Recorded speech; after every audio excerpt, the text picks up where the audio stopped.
उठ जा स्कूल के लिए लेट हो रहा है, कितनी और आवाज लगाऊं, तेरा तो ये रोज का नाटक हो गया है।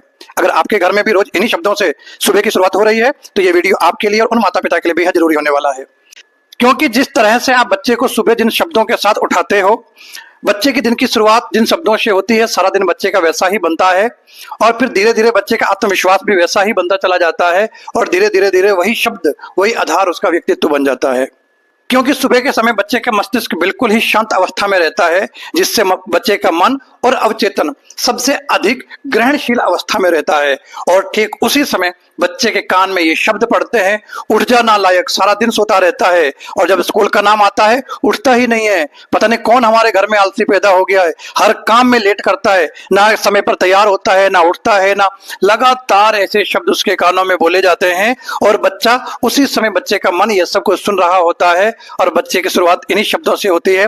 और जब बच्चा घर से निकलता है, यही शब्द बच्चे के डर, अविश्वास और तनाव का कारण बनते चले जाते हैं। और बच्चा भी धीरे धीरे मानने लग जाता है, मैं तो सच में ही हर काम में लेट हूं, मैं तो किसी भी काम में अच्छा नहीं हूं, मैं किसी को भी अच्छा नहीं लगता। और धीरे धीरे वो सही रास्ते पर चलना भी छोड़ देता है और जिंदगी में हार मान लेता है। और कई बार तो वो ऐसे कदम भी उठा लेता है जो उसके जीवन के लिए बहुत ही हानिकारक हो जाते हैं। और अध्यात्म में भी माना जाता है कि सुबह का समय ब्रह्म मुहूर्त और सकारात्मक ऊर्जा का समय होता है और इस समय जो सुनने को मिलता है वो मस्तिष्क सबसे अधिक ग्रहण करता है और उसी के ऊपर सबसे अधिक कार्य करता है। बच्चे को जगाने के लिए सुबह केवल आपके शब्द भर नहीं है, ये बच्चे के जीवन का निर्माण, बच्चे के व्यक्तित्व का निर्माण, बच्चे के आत्मविश्वास के निर्माण का कारण भी है।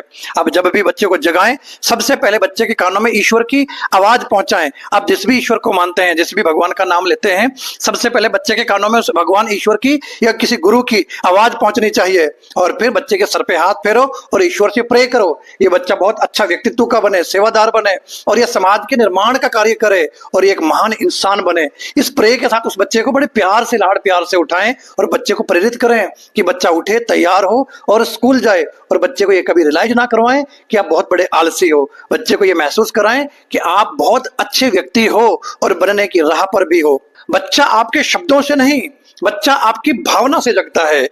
इसलिए ध्यान रहे, सुबह का वक्त बच्चे के व्यक्तित्व के निर्माण का वक्त है। आपके ऊपर सबसे बड़ी जिम्मेदारी है। बेशक आप जल्दी में होंगे, बेशक आप घर के कामों में इतने व्यस्त होंगे, लेकिन ध्यान रहे शब्दों पे आपका नियंत्रण हो। ये शब्द नहीं है, बच्चे को केवल जगाना नहीं है, बच्चे के आत्मविश्वास और व्यक्तित्व का निर्माण की जिम्मेदारी है। और हाँ, अच्छे नंबर तो पढ़ने के बाद बच्चा प्राप्त करेगा, लेकिन बच्चे का अच्छे व्यक्तित्व का निर्माण रोज उसके कानों में पड़ने वाले आपके शब्द ही करेंगे। ध्यान रहे, आपके शब्द ही बच्चे के व्यक्तित्व और बच्चे के भविष्य का निर्माण का कारण होगा। इसलिए सकारात्मक ऊर्जा के साथ, प्यार के साथ बच्चे से डील करें